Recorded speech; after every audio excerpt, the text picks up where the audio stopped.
buenas tardes. Vamos a dar inicio a la tercera semana donde Industrial está informando sus trabajos de investigación. Hemos denominado este ciclo Industrial Investiga. Ahora es el turno del Instituto Nacional Universitario de Seguridad Industrial y Salud Ocupacional, donde dos de sus investigadores nos van a hacer conocer cuáles son las actividades que están desarrollando y obviamente pues conlleva la invitación para que algunos docentes y algunos estudiantes que no son parte todavía de esta apasionante actividad investigativa y si les convence las líneas que van a presentarse hoy, puedan adscribirse a estas líneas y participar de forma activa en todo lo que viene a ser la investigación y la extensión universitaria. Bueno, vamos a ceder la palabra al ingeniero Mario Centeno, que es el director del instituto, y agradecer también al licenciado Gisbert y a la ingeniera Caune, que son los expositores de esta tarde. Ingeniero Centeno, adelante, por favor. Gracias, señor director. Bien, buenas tardes, Sara, a usted y obviamente a nuestros investigadores, Carla Caune y al licenciado Antonio Gisbert.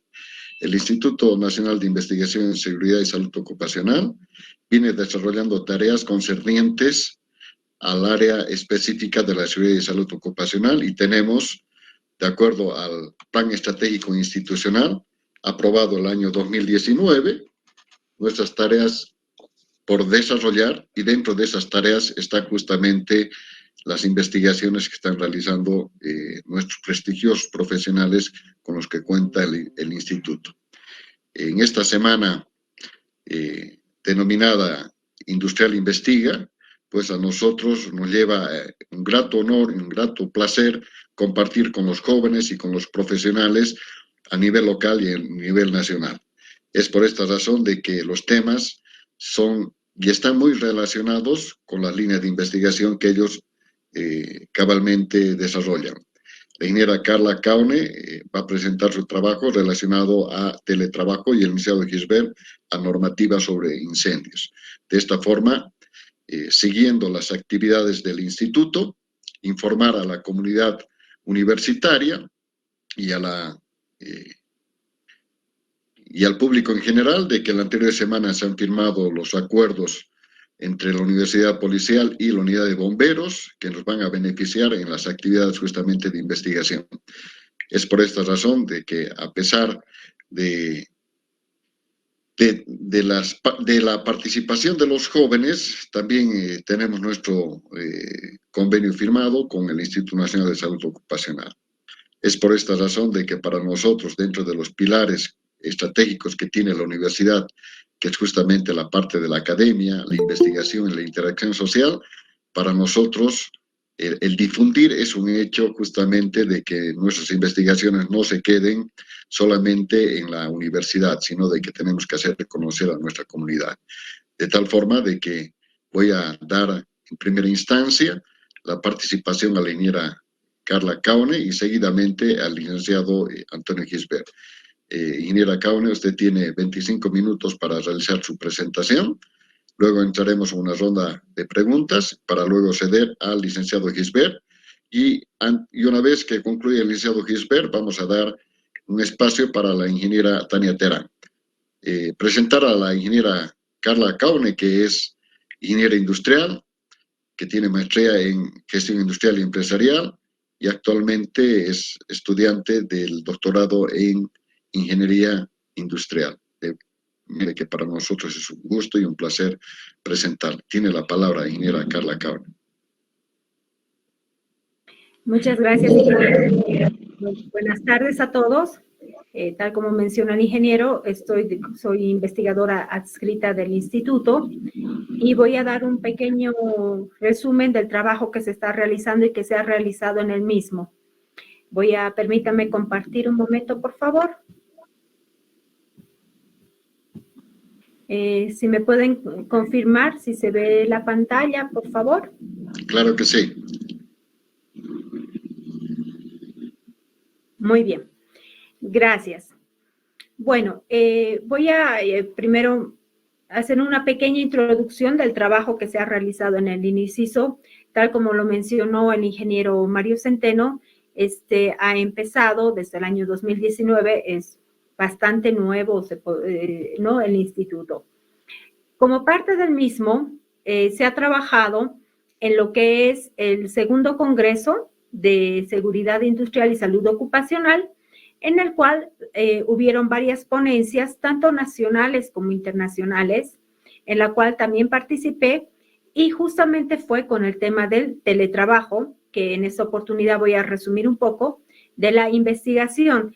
Cabe resaltar que esta ha sido está en la fase de investigación exploratoria, documental, pero que posteriormente se va a pasar ya a lo que es un estudio de campo. Cuando hablamos de teletrabajo, no podemos dejar de mencionar lo que es el Decreto Supremo 4218, que justamente por el contexto con el tema de la pandemia, pues no se tuvo que sacar un decreto de manera apresurada justamente por el contexto, vuelvo a recalcar, que se vivía. Este ha sido sacado el 14 de abril de 2020 y que justamente menciona los lineamientos básicos generales de lo que es el teletrabajo, tomando en cuenta algunas definiciones, vuelvo a recalcar, aspectos referentes a las características, las herramientas que tiene que brindar el empleador al empleado y las funciones y obligaciones que también tiene el empleado. Cabe resaltar que por la premura que se tenía en su momento, hay muchos aspectos en los cuales se tiene que retrabajar. ¿Y esto por qué? Porque si bien Bolivia no estaba acostumbrado, es más, había muy pocas empresas contadas que trabajaban bajo esta modalidad, pues se ha visto que ahora se han abierto las puertas a este tipo de trabajo, es decir, el trabajo desde el domicilio.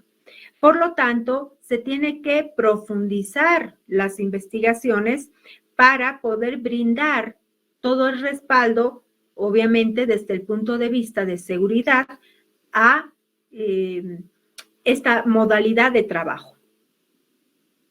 Hay aspectos que están relacionados muy íntimamente a lo que es el teletrabajo, que voy a ir describiendo algunos de manera, vuelvo a resaltar, un poco general. Entre la investigación se pudo ver los comentarios que hacía en su momento Kenayata en el año 2020, que efectivamente por la crisis que ha causado el COVID-19, pues ha obligado a que se impulse esta modalidad de trabajo, no solamente en el sector privado, sino también en el público, pero que obviamente hay una característica que de suma importancia que se tiene que tomar en cuenta, que es justamente el uso de la tecnología, de lo denominado TICs, que también está explicado en este decreto supremo. Cabe resaltar que dentro de esta modalidad de trabajo se presentan problemas de los que se han podido evidenciar son los problemas psicosociales que la Organización Internacional del Trabajo también ya dijo, se pronunció al respecto de que sufre el ser humano al estar trabajando en su domicilio. Cabe resaltar, antes de seguir con este tema, que el hogar, la casa, se supone que era un lugar de descanso, ¿no? El trabajador salía de su casa, iba, trabajaba, tenía todos los riesgos psicosociales, ergonómicos, etcétera, etcétera, en su trabajo y dejaba ahí el tema laboral y retornaba a su domicilio para deslindarse deslindarse de toda esa presión y descansar, compartir con la familia. Pero ¿qué sucede con el tema del teletrabajo? Que no hay esa ruptura, porque el trabajo se realiza en la casa, el área de descanso en la casa, o sea, no hay esa área de trabajo y descanso, no existe ese espacio. Obviamente, un poco más adelante también se ha podido ver varias recomendaciones ya de países que han tenido un poco de experiencia al respecto, pero que además, en base a los estudios que se han estado realizando, pues ya pueden dar unas recomendaciones para tratar este tema.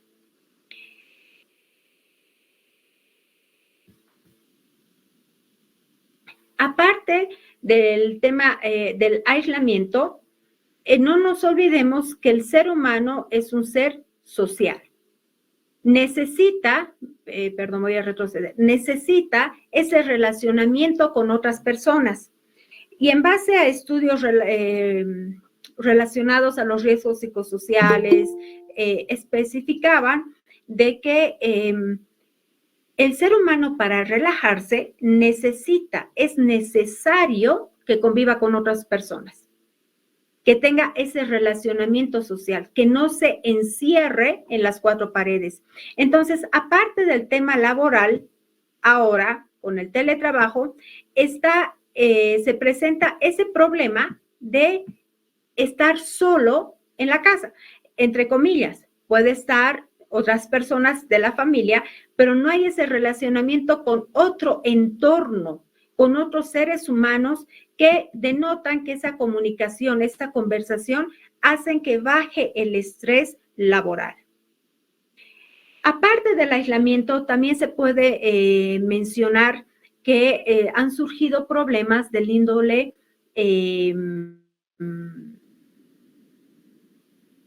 del trabajo como tal, es decir, el riesgo o la incertidumbre laboral, que ese también pasa a ser un factor que incide en el trabajador. Y obviamente, al tener ese temor de perder el trabajo, se une el tema económico. Pero ahí viene un aspecto que no todo es negativo, porque justamente mencionaba Marcelo Durán en un artículo que dice, si bien existe este riesgo laboral, pero hay que cambiar la perspectiva de temor a más bien a oportunidad. ¿En qué sentido? Con el teletrabajo uno puede postularse, trabajar ya no en un solo lugar, es decir, si yo estoy en La Paz, tengo que trabajar en La Paz, sino puedo empezar a trabajar en otras empresas fuera de nuestras fronteras. Entonces hay que ver más bien el teletrabajo como una gran oportunidad de poder trabajar en otros lugares. Otro aspecto también que denota un problema con el teletrabajo es el hecho de la no separación de lo que es familia-trabajo. Como se puede ver en la pantalla, a veces es difícil cuando uno tiene niños pequeños en la casa, no tiene un espacio físico como tal para trabajar. Entonces se dice, ¿qué hago? Sube la presión, sube los problemas fisiológicos, mentales, que va en contra de lo que es la salud. Uno diría, si uno trabaja en la casa, por lo poco que se ha mencionado, pues estaríamos yendo en contra de lo que dice la OIT, que es el concepto de salud, que no solamente es ausencia de enfermedad, sino es un bienestar físico, psicológico y emocional. Estos dos últimos aspectos se ven en riesgo por el hecho del teletrabajo, de tener miembros pequeños. Entonces, como estoy tratando de mostrar, son muchos aspectos que se tienen que tomar como para poder adoptar esta forma de trabajo. Ahora, ¿cuáles son las recomendaciones entonces? O sea, si se están viendo estos problemas y adicionalmente no hay mucha información al respecto, pero hay los comentarios de algunos autores que mencionan, aparte del tema psicosocial, aparte de la presión de no tener el espacio físico como tal, surge un nuevo problema que es se podría decir, el estado físico de la persona, en el sentido de, al estar en el domicilio, la ingesta de comida, pues, se hace de manera más frecuente, porque uno muchas veces se para, va, come, vuelve, y es una situación más sedentaria. No hay mucho movimiento que permita el gasto energético. Por lo tanto, hay el riesgo de la obesidad. Pero a la vez también hay recomendaciones. Se dice, señor, los que estén con teletrabajo tienen que salir de sus cuatro paredes en algún momento para hacer algún tipo de ejercicio, para evitar el tema de la obesidad. Entre varias otras recomendaciones, también se tiene el tema de la organización del trabajo. Cuando hablamos de la organización del trabajo, se refiere más que todo a la coordinación entre empleadores con los trabajadores en lo que se refiere a organización de tiempo de trabajo y tiempo de descanso. Ese es un problema que se ha presentado en el sentido de que no hay respeto por horarios laborales con el tema que uno está en su casa, pues se llama cualquier hora, no se respetan feriados ni fines de semana. Es necesario para poder instaurar este tipo de trabajo en la organización, pues instaurar las reglas, es decir, cuál es la jornada laboral y que se tiene que respetar ese horario. También es importante que exista una comunicación completa entre empleador y trabajador y el flujo de información. ¿En qué sentido? Si no se cuentan con las herramientas tecnológicas correspondientes, pues puede haber mayor presión en los empleadores a no poderse desempeñar por falta de información.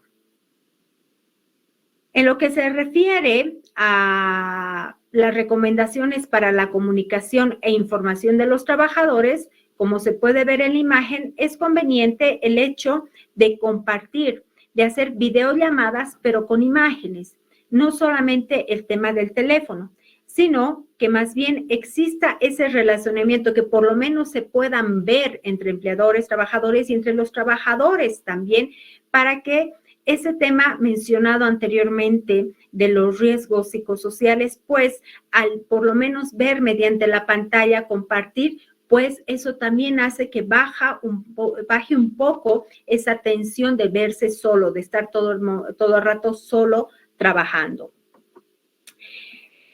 También cabe de señalar que vuelvo a recalcar, se está haciendo de manera bastante resumida, ¿no? El tema por factor tiempo, las recomendaciones sobre la salud psicosocial de los trabajadores. En este punto cabe mencionar que es conveniente que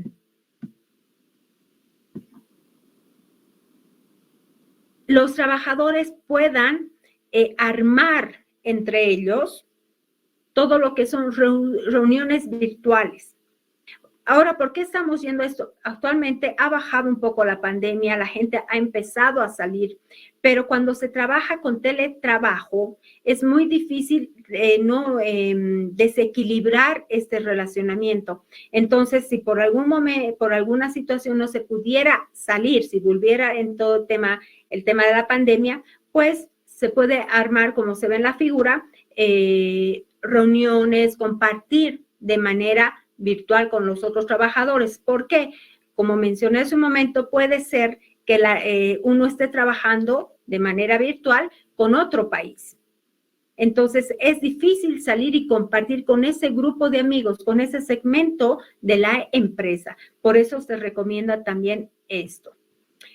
Ahora, entre los riesgos que se han podido identificar en el tema del teletrabajo, no solamente son los riesgos psicosociales, sino que justamente para poder ejecutar esta manera de trabajo, pues se tiene que recurrir a todo lo que son las tecnologías, ¿no? En este caso, las tecnologías de información. ¿Y esto a qué lleva?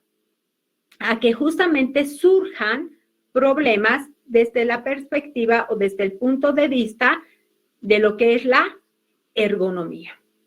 ¿Por qué? Para el trabajo, de acuerdo a ciertos estudios, se ha visto que el incremento del uso de dispositivos, estoy haciendo una comparación antes del teletrabajo, pues era de aproximadamente, subió del 21 al 37%. Esta cifra ha subido ahora abismalmente, ¿no? Justamente porque recién estaba empezando el tema de la pandemia. El uso de estos dispositivos, tomando en cuenta la información de González Méndez, se dice que las personas utilizan las notebooks un 90%, el resto del trabajo lo hace con los celulares, en segundo lugar, con un 72%, y lo que ya son las PCs ha bajado a un 61%. ¿Pero para qué sirve esta información? Justamente porque el uso de estos dispositivos conllevan a problemas musculoesqueléticos por la posición, por la adopción postural que se adopta al hacer uso de estos dispositivos. Desde ya, una de las mayores afectaciones son los trastornos musculoesqueléticos por la mala postura. Normalmente las notebooks tienen la pantalla bastante baja. Entonces, ¿qué hace la persona? Pues, como voy a adelantarme un poquito en esta parte, adopta esta forma de trabajo. Esa es una, o esta otra forma de trabajo. ¿Qué sucede? El problema es que se está haciendo mucha carga a la columna y la peor postura, entre comillas, es esta. Hay denominación de cuello de tortuga, que ese es otro tema más que se está viendo, pero que lleva a que vengan los problemas en toda la parte cervical de la columna, el cuello, que hace que la columna, esta parte del cuello, perdón, tenga que efectuar una mayor fuerza para sostener la cabeza en esta posición. Y la cabeza es una parte pesada del cuerpo. Voy a retroceder. Después voy a volver a profundizar un poco sobre este tema. Aparte del uso de estas herramientas, pues si bien puede ser que en un trabajo normal también se utilice la misma, pues con el teletrabajo más el celular más todo, el uso se intensifica. ¿Y esto qué sucede si no se da un uso correcto con tiempos de trabajo y tiempos de descanso? El tema del brillo, la iluminación es muy importante al trabajar con estos dispositivos. Hay ardor en los ojos, se ha hecho estudios que aproximadamente al ver uno en la computadora son 5 minutos que deja de parpadear. Y no nos olvidemos que los ojos necesitan lubricación. Desde ya nuestro ambiente, La Paz, es un ambiente bastante seco. De manera natural ya deberíamos utilizar lágrimas artificiales. Pero con el uso intensificado de los dispositivos, pues esta molestia se intensifica. Y como se puede ver, acá también mencionaba el tema del dolor de cuello, que es por las malas posturas adoptadas. Surgen muchos inconvenientes, muchos problemas de trastornos musculoesqueléticos. Hablando de este tema de trastornos musculoesqueléticos que está íntimamente relacionado a la ergonomía, es que a partir del segundo Congreso de Ergonomía nace en el INUICISO la necesidad de armar un congreso justamente sobre este tema que es ergonomía, el cual se va a efectuar la siguiente semana, a partir del domingo, perdón, ¿no? Hasta el 30 de septiembre están totalmente cordialmente invitados a participar en el mismo, porque justamente el tema del teletrabajo, el uso de los dispositivos de comunicación está llevando a problemas de índole musculoesquelético pero ya pasando a un tema anatómico, ¿no? Que es otra investigación, vuelvo a recalcar, están en las fases iniciales las mismas, en lo que se refiere al TEXNEC, que es un trastorno que se prevé que si no se toman medidas, pues va a haber un cambio anatómico en el tema del cuello. Es lo que se prevé, vuelvo a recalcar, es un estudio que se ha hecho en Argentina, que ha sido publicado en un periódico de Argentina, es bastante interesante y aparte ha partido esto recientemente, bueno, recientemente me refiero que a nivel mundial y a partir del 2008 ya ha empezado un poco el estudio de este campo. En Bolivia todavía no tenemos ningún estudio, hay que hacerlo. Bueno, entonces, a partir de la idea del segundo congreso que se armó en el INICISO, surge la idea, vuelvo a recalcar, del primer congreso de ergonomía que se efectúa ya dentro de muy poco. También se participó en lo que es el curso que se hizo sobre seguridad y cargas posturales, en lo que se refiere al curso de periodistas, en la cual también mi persona participó como investigadora adscrita del INICISO, hablando sobre el tema ergonómico y los riesgos musculoesqueléticos en las posturas que adquiere este rubro de personas. Y el año pasado se trabajó, y seguramente el licenciado va a hablar más al respecto, solamente lo menciono, el hecho del curso internacional de prevención y lucha contra incendios, en el cual participaron expertos de Argentina y fue también de mucho aporte hacia nuestro medio con sus experiencias y toda la experiencia nacional que también se tiene. Eso, bueno, justamente por factor de tiempo he tratado de resumir lo más posible. Es un tema bastante amplio, pero ahora quedo a disposición, pues si tienen alguna pregunta, si tienen alguna duda. Muchas gracias. Muchas gracias, ingeniera Carla Caune. Los participantes, por favor, invitarles si tienen alguna pregunta.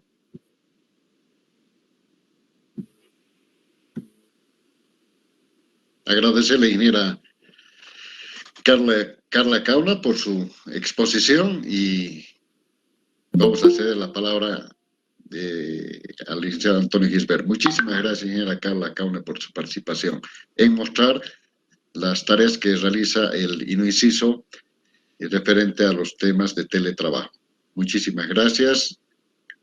Su exposición nos ayuda mucho de el tema ergonómico, la interrelación entre empresa y el trabajador, que hoy por hoy ya no va a ser lo mismo lo que ha sucedido años antes, de que nosotros tenemos que estar de manera fija en nuestros espacios laborales, sino de que el teletrabajo se ha venido a quedar. Muchísimas gracias, agradecerle su presentación. Gracias. Bien, y enseguida, por favor, vamos a presentar al licenciado Antonio Gisbert. Muchas gracias. Carla, por favor, le ruego que deje de compartir su pantalla. Gracias. Presentar al licenciado Antonio Gisbert. Él es licenciado en Química, tiene su maestría en Prevención y Riesgos Laborales, es especialista en el manejo de fuego y obviamente es uno de los investigadores que cuenta el Instituto de Investigaciones en Seguridad y Salud Ocupacional. De manera que voy a dar la palabra al licenciado Antonio Gisbert para su presentación. Buenas tardes, gracias ingeniero. Buenas tardes a todos. Puedo compartir, ¿no? Claro que sí, es suyo.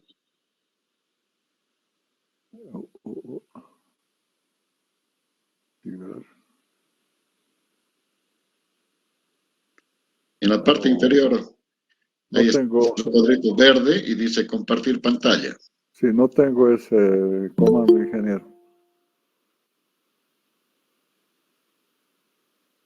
Carla, ¿usted cómo ha ingresado? Perdón. Licenciado, justamente es el punto medio entre las opciones que tiene en la parte inferior. Es un recuadro con una flecha al medio. hace clic ahí y pone compartir ventana. ¿Y qué? Ahí está.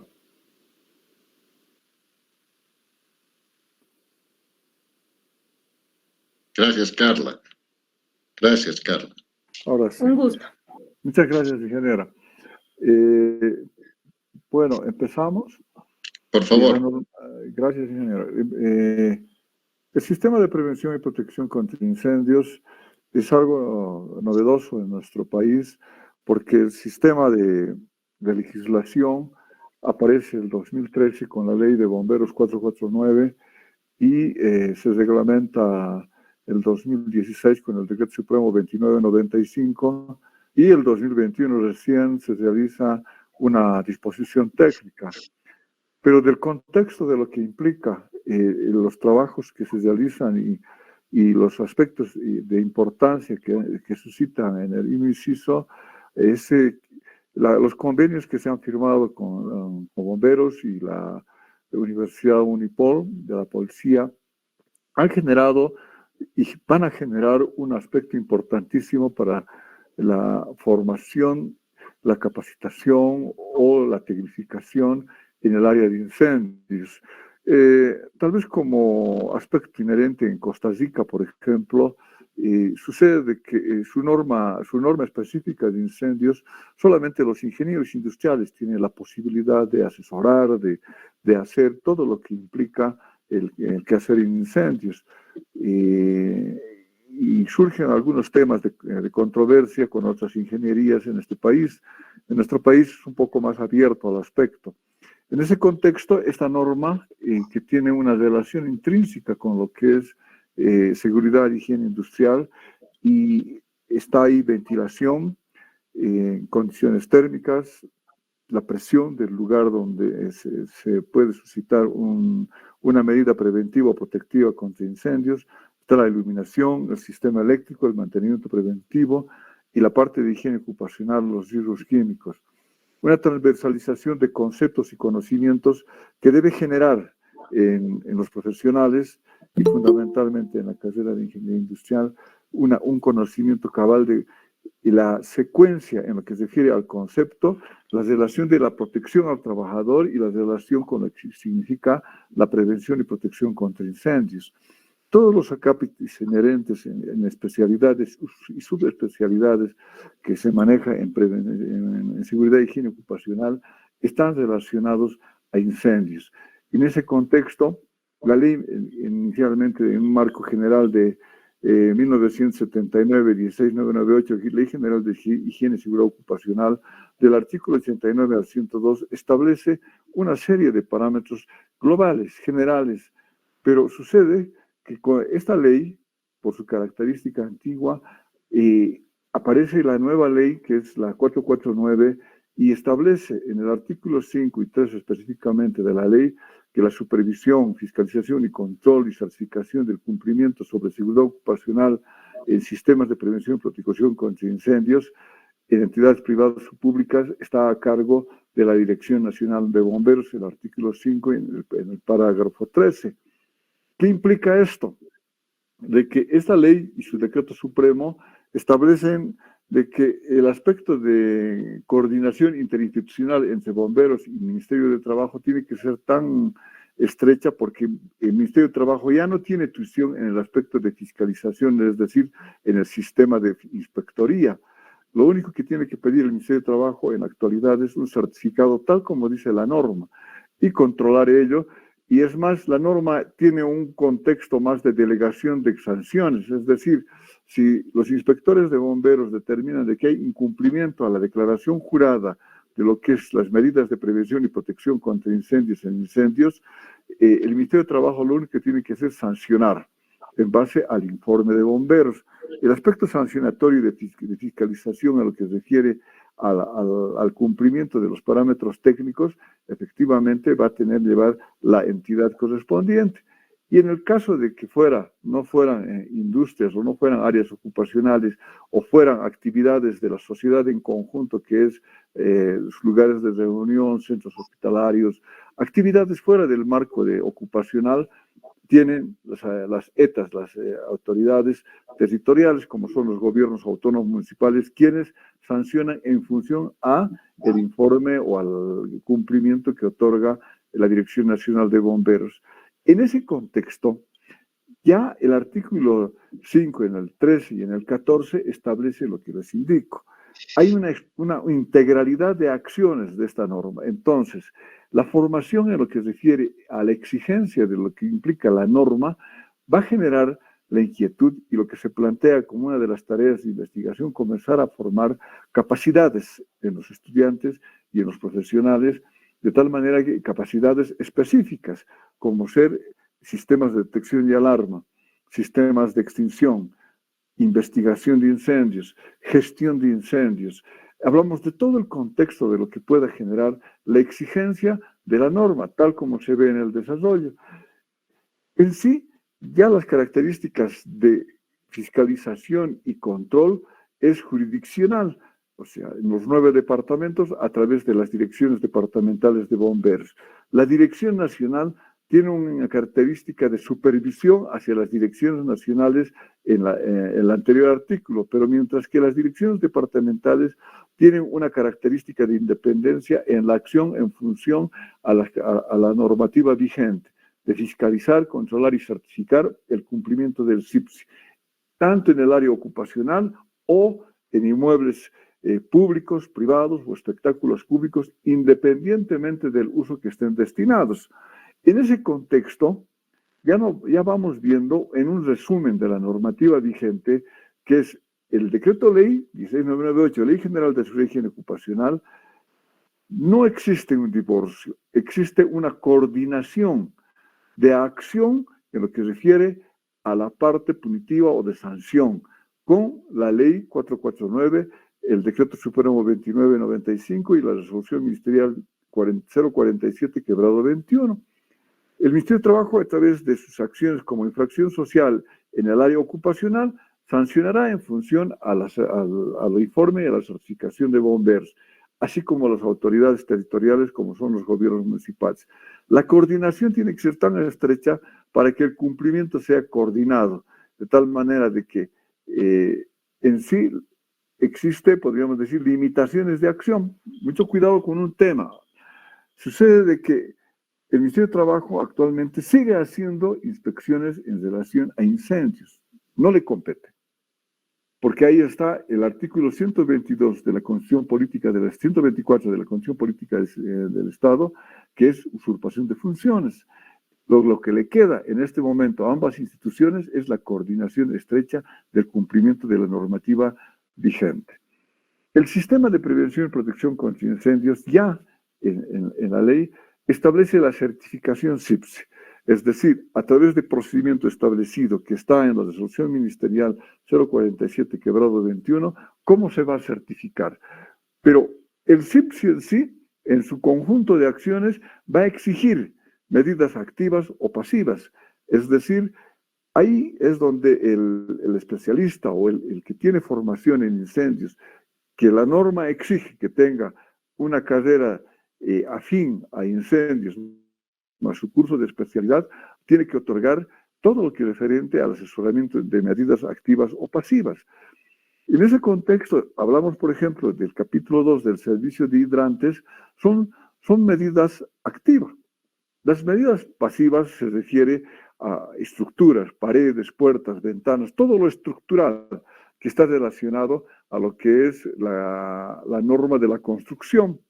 En cambio, las activas, los hidrantes, extintores, todo lo que implica la acción directa contra el fuego, también se contempla y precisa necesariamente de un asesoramiento que implica la ubicación. Establece que la Dirección Departamental Bomberos la que va a evaluar en un momento dado la acción de asesoramiento. Ahora, hay dos tipos de acciones en el servicio de hidrantes, el servicio público y el servicio privado. En el servicio público, bomberos es el que determinan a través de, perdón, en el servicio público, bomberos, la Dirección Departamental de Bomberos de cada departamento establece la acción pertinente en cuanto al análisis de riesgo de incendios para determinar la instalación. Y en el servicio privado, ahí están los consultores o los profesionales que han logrado una capacitación en instalación, mantenimiento, construcción de hidrantes. Es así que el Decreto Supremo 2995 nos da mayores criterios en lo que refiere a una especificación más clara. Es decir, trata en el concepto mismo de evitar y reducir el riesgo de iniciación y dar una respuesta adecuada y oportuna, evitando pérdida de vidas humanas, bienes y la protección del medio ambiente. En ese contexto, el Decreto Supremo Reglamentario ya hace una categorización de 3 niveles de riesgo, bajo, medio y alto.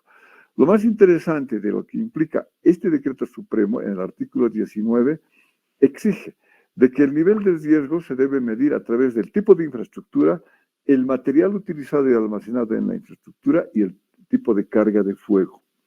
Es decir, que no siempre será a través de la carga de fuego que ustedes conocen y han debido escuchar, lo que implica una fórmula, hay que evaluar el poder calorífico, pesar el material, es una aplicación más sencilla, mientras que en el tipo de material utilizado, la misma metodología que da es por el porcentaje observativo que puede existir en un ambiente, es decir, nos otorga una relación de un riesgo global, mientras que el de carga de fuego nos otorga un riesgo específico. Entre ambos riesgos, global y específico, se debe determinar si es bajo o medio, medio y alto. Y en función a ello, ya determina en el reglamento qué debe hacer el usuario. Si tiene riesgo bajo, medio o alto, cuáles son las acciones que debe conseguir para cumplir las exigencias de la norma. Todo este accionar está relacionado al certificado de prevención y protección contra incendios que está en el artículo 20. Y eso es otorgado a través de la Dirección Departamental de Bomberos, a través de formularios específicos, el plano de diseño del sistema de protección contra incendios, un plan de emergencia, y dichos documentos tienen característica de declaración jurada. Es decir, ese es el punto donde el usuario, la institución, sea pública o privada, solamente va a llenar un formulario de declaración jurada y dirá: yo tengo mis extintores, tengo mi carga de fuego, tengo mi plan de emergencia, tengo simulacros, toda la exigencia en función al nivel de riesgo, bajo, medio, alto. Y esa declaración jurada, inmediatamente el sistema le va a otorgar un certificado. Pero ese certificado está sujeto a comprobación a través de un sistema de inspectoría. Los aspectos inherentes a actividades eventuales como ser shows, eventos musicales que son de momento, sí van a tener un sistema de inspección. Es decir, antes de darle el certificado SIPSI, va a haber una inspección previa, pero eso es para actividades eventuales, de momento, que necesitan tener una certificación para poder hacer el espectáculo bajo condiciones de norma. En sí, la certificación dura 2 años. El certificado es un requisito de aprobación para construcción, remodelación, ampliación, licencias de funcionamiento, pero también le va a servir para actividades en áreas ocupacionales. Es decir, licenciado, disculpe, sí, nos hemos quedado solamente en la primera presentación, en la primera lámina. No sé si es que usted está siguiendo. Ya estoy, ya he avanzado bastante, ingeniero, pero corrijo el tema enseguida. Por favor, gracias. Ahora sí. Ahora sí. Gracias, ingeniero. Por favor, me comunica cualquier anormalidad. Entonces, de todo ese contexto, la Dirección Nacional de Bomberos es la que va a fiscalizar y supervisar el accionar de las direcciones departamentales en lo que refiere a fiscalizar, control y certificación del cumplimiento del sistema de prevención y protección contra incendios. En resumen de normativa, no sé si corre las imágenes, ingeniero. Estamos en la lámina Ley 449, Dirección Nacional de Bomberos, artículo 5. Entonces no está corriendo. Permítame otra vez. Ahora estamos en el título 4, Sistema de Prevención y Protección contra Incendios. Ya, preferibles ahí. Entonces, Como hablábamos, el sistema de prevención y protección contra incendios se va a cumplir a través de la certificación CIPSI, lo que va a implicar un cumplimiento de todas las medidas otorgadas, tanto más que todo en la resolución ministerial 041/21. En todo caso, el servicio de hidrantes, como dice la ley y el decreto supremo 2995, tiene sus responsabilidades, tanto en el servicio público como en el servicio privado. En la parte de responsabilidad del servicio público, las empresas que prestan servicios de dotación de agua a través de su sistema son los responsables, mientras que en la parte de la parte privada, los edificios públicos o privados o industrias, o sea, las personas responsables tienen que tener una responsabilidad en lo que implica a la instalación de servicios de hidrantes. Ya en el Decreto Supremo 2995 confirma todo lo establecido en los artículos macro y hace más énfasis en lo que se refiere a características técnicas, como ser el nivel de riesgo. Ya establece 3 niveles de riesgo, bajo, medio y alto. Y las características de determinar el nivel de riesgo, lo cual le va a llevar al usuario a establecer qué medidas debe adoptar, porque es importantísimo este punto, está relacionado a tres parámetros: por el tipo de infraestructura, por el material utilizado y puede ser por la carga de fuego. Dependiendo de las características de análisis y de cálculo que se pueda hacer, que están establecidos en el reglamento, el asesor o el profesional que indique cuál es el nivel va a tener un cumplimiento y va a poder acceder al certificado de prevención y protección contra incendios que indica el artículo 20. En sí, el artículo 20 nos indica quiénes van a adquirir o tienen la obligación de tener el certificado CIPSI. Es aquellos que están en infraestructuras o estructuras en remodelación, cambio de uso, espectáculos públicos y culturales o eventuales, ¿no? El certificado tiene 2 años de duración, siempre y cuando no haya cambios. Entonces, en ese ámbito, la autoridad competente es la dirección departamental de cada jurisdicción departamental. Van a existir inspecciones técnicas a cargo del cuerpo de inspectores y es ahí donde la Universidad Mayor de San Andrés, a través del INICISO, capacitará a los inspectores técnicos. Existe un artículo específico que dice de que solamente es el personal de bomberos quien va a recibir esta capacitación de inspectores técnicos. Los otros aspectos de capacitación para la formación de profesionales para el ejercicio del asesoramiento en estas normas van a tener otras características. En ese sentido, la relación de lo que es la ley y el decreto supremo obliga ya a tener determinados parámetros, como ser, para instalar hidrantes públicos nos dan una serie de parámetros: número de habitantes, industrias en la zona, qué actividades hay alrededor, pueden ser comerciales, centros de salud, deportivos, si hay estaciones de servicio de combustibles, edificios de gran altura, los cuales nos van a otorgar el lineamiento de qué número y el lugar exacto de ubicación. Mientras que los hidrantes en sí, industrias o centros comerciales hospitalarios, los propietarios o responsables del inmueble o actividad económica, edificios, centros hospitalarios, comerciales, deben instalar hidrantes en función a el nivel de riesgo. Ejemplo, si una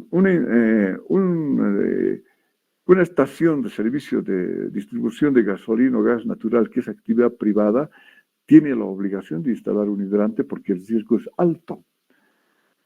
Y en ese contexto ya es directamente, imagínense, todos los centros de distribución, como le llaman, estaciones de servicio, deben tener su hidrante propio. De por sí, eso se va a convertir en un aspecto, tal como dice la norma, en un hidrante de compartimento, de compartición de un elemento de extinción de incendios para el área donde está. No solamente puede servir para la estación de servicio, también puede servir para la comunidad. En ese contexto, la norma tiene su ventaja en lo que se refiere a los lugares donde existen estaciones de servicio. Las medidas generales de prevención y protección contra incendios habla de la accesibilidad, es decir, los edificios privados o públicos deben tener un área accesible para el auxilio, especialmente de bomberos. Que el sistema de detección y alarma es tan importante en el artículo 25 porque es la primera fase en lo que se refiere cuando se identifica un incendio. Es aquí donde el inciso plantea un nivel de capacitación a profesionales y estudiantes para darles ciertas capacidades en lo que se refiere a instalación de sistema de detección y alarmas, que está en el anexo 4 del reglamento específico. En todo caso, cuando hablamos de detección y alarma, estamos hablando de lo que significa en extinción de incendios, de los tiempos que se adecúan para la intervención adecuada contra incendios. Está el tiempo de detección, tiempo de alarma, el tiempo de retardo y el tiempo de extinción. Los primeros tiempos son importantísimos, la detección y alarma. Existiendo un buen sistema de detección y alarma, se puede prevenir o se puede actuar con buenas técnicas para la extinción de incendios. En ese contexto, es importante comenzar con este proyecto de lo que implica la formación, ya sea de profesionales o estudiantes de último nivel en ingeniería, de tal manera que tengan la capacidad suficiente de asesorar el sistema de detección y alarma. Las medidas de extinción estarán en función al nivel de riesgo. Es importante porque eso exige y le exige al usuario saber cuál es su riesgo. Y en ese contexto está relacionado con las medidas de evacuación, que le indica específicamente qué es lo que debe hacer. Y es importante señalar que el plan de emergencia es uno de los elementos vitales porque en el plan de emergencia está todo lo que implica la carga de fuego, el nivel de riesgo, las salidas de emergencia, las escaleras de emergencia, pasillos, señalizaciones, puntos de reunión, todas las que impliquen en el nivel de riesgo en el cual está aplicándose el plan de emergencia. Dentro del plan de emergencia está el simulacro, pero en el artículo 29 hace una cápita diferenciado porque dependiendo del nivel de riesgo, hará, si es nivel de riesgo bajo, simplemente una evacuación anual, un simulacro de salida de personas. Si es medio y alto, hará 2 simulacros de evacuación anual, pero si es alto, hará un simulacro de evacuación de personas y uno de combate de incendios, obligatorio, lo que implica mayor complejidad en lo que se refiere a cumplimiento. La responsabilidad de mantenimiento es tan importante porque tanto privados como públicos o los responsables deben generar un sistema de mantenimiento de todo lo que implica de los equipos, materiales, instrumentos que tenga más que todo para la protección de incendios. El reglamento CIPSI en sí, ya la resolución ministerial 047/21, establece 4 títulos, 28 capítulos y 6 secciones. De estos, en sí, nos otorga todo el quehacer y el detalle de cómo debemos hacer el cumplimiento. El objeto y la finalidad y el ámbito de aplicación es la prevención y protección contra incendios, tanto en áreas privadas como públicas. El aspecto principal de ese cumplimiento a través del objeto, finalidad y ámbito de aplicación está la certificación y la renovación del sistema de prevención y protección contra incendios en el capítulo 2. Todo este conjunto de acciones legales a través de la certificación que tiene característica de declaración jurada se hará a través de la verificación de inspección técnica. Y puede existir una suspensión del certificado CIPSI en caso de incumplimiento. Pero como es declaración jurada, tiene una acción civil, penal y administrativa, tal como están establecidos en nuestras normas. En el caso de incendios, otorgará una suspensión del CIPSI. En otras palabras, puede haber una paralización o una clausura, dependiendo las normas, ya sea en este caso, la Autoridad de Fiscalización de Leyes Laborales, que es el Ministerio de Trabajo, o las autoridades territoriales, que son los gobiernos municipales autónomos. En ese contexto, también se ve en el capítulo 4 la capacitación de la prevención y protección contra incendios. Obliga a tener capacitación y en este momento uno de los proyectos que se tiene es la revisión de lo que implica el CIPSI, porque está enmarcado en este momento hacia todo, está ligado a que bomberos capacita, pero hay un artículo pertinente en lo que indica de que los registrados en la Dirección Nacional de Bomberos, en calidad de especialistas de incendio, son los que pueden capacitar en algunos temas. Pero estamos en este momento, a través del Instituto, el INCISO, en la revisión para dar mejor paraguas en lo que refiere a la intervención de otras entidades en capacitación y en prevención y protección contra incendios. En el título segundo está el registro de personas naturales y jurídicas, es decir, para la instalación, mantenimiento, revisión y las responsabilidades. Es aquí donde el registro son personas naturales o jurídicas y tienen responsabilidades propias. Es donde la empresa, si es que hay empresas que quieren realizar este tipo de acciones, tienen que tener personal acreditado en la Dirección Nacional de Bomberos. Y a través de ese registro del profesional que esté en la Dirección Nacional de Bomberos, que tiene que presentar de acuerdo a norma el título en producción nacional y una carrera que sea afín a incendios y el certificado correspondiente de la especialidad en incendios, podrá acceder al registro. Es importante señalar que este registro no tiene relación con el registro del Ministerio de Trabajo, que es en Seguridad y Higiene Industrial. Es diferenciado, va a haber otro registro de especialidad. En el capítulo 2 nos da el mantenimiento y revisión del sistema de prevención y protección contra incendios, coincidiendo con lo que dice el Decreto Supremo, es decir, obliga a los responsables, tanto de la parte privada como pública, a tener un sistema de mantenimiento. De las responsabilidades de la prevención de incendios, establece un artículo específico, que el mal asesoramiento será sancionado vía penal, administrativa o civil. Pero, ahí está un artículo, dice, previa investigación de incendios y su resultado, determinar deficiencia de mal asesoramiento. Porque no siempre el asesoramiento puede ser malo, puede también haber actitud humana de parte del que ha sido asesorado y puede generar un incumplimiento, o puede haber habido dejadez, o sea, se ha asesorado en una primera instancia, en el primer año, y al segundo año no ha habido mayor asesoramiento. Entonces hay también otro tipo de responsabilidades que en la investigación de incendios, la misma Dirección Departamental de Bomberos va a determinar si ha habido o no responsabilidad técnica del asesor o del responsable, privado o público. Licenciado Gisbert, sí, por favor, un minuto más para cerrar su participación para luego entrar a las preguntas. Gracias. Muy bien, ingeniero, gracias. Y en el título cuarto, prácticamente terminando, gracias, ingeniero, se refiere a las medidas específicas. Es decir, hay medidas específicas que deben cumplir los edificios de gran altura. Hablamos de 21 pisos hacia adelante, o 21 metros, perdón, hacia adelante. Hablamos de 7 pisos hacia arriba. Medidas específicas para viviendas unifamiliares y familiares, bifamiliares y multifamiliares. En lo que se refiere a viviendas unifamiliares y familiares, tienen el contexto de no exigencia del certificado CIPRI, pero sí de cumplimiento. Por decir un ejemplo, toda vivienda unifamiliar debe tener un extintor. Si vivimos en un cuarto, una vivienda pequeñita, tengo la obligación, de acuerdo a la norma, a tener mi extintor. Tenemos en el capítulo 3 para centros de salud, en los 4 niveles, ¿no? Tiene sus exigencias. También tenemos medidas específicas para instituciones públicas y privadas que tienen características de servicio.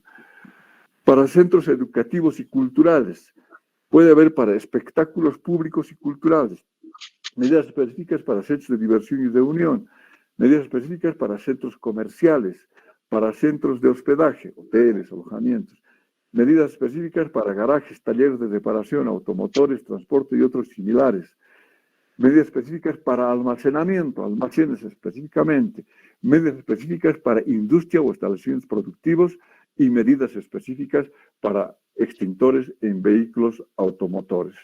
En ese contexto, hablamos que la norma trata de ser completa y lo que nos exige, en este caso, en las tareas de investigación, más que todo en la parte formativa, es comenzar a pensar, primero, en lo que son parámetros de exigencia, detección y alarma. Después entraremos a lo que es un poco más grande. ¿Cómo vamos a intervenir en caso de incendios? Ahí están las medidas preventivas, protectivas, sistemas de extinción fijos, móviles, medidas estáticas. Es una tarea que nos va a llevar en el tiempo a formar profesionales que puedan desarrollar esta normativa. Gracias, ingeniero. Muchas gracias, licenciado Antonio Gisbert, por su presentación. Voy a dar la palabra a los presentes, por favor, para hacer alguna consulta. Tienen la palabra.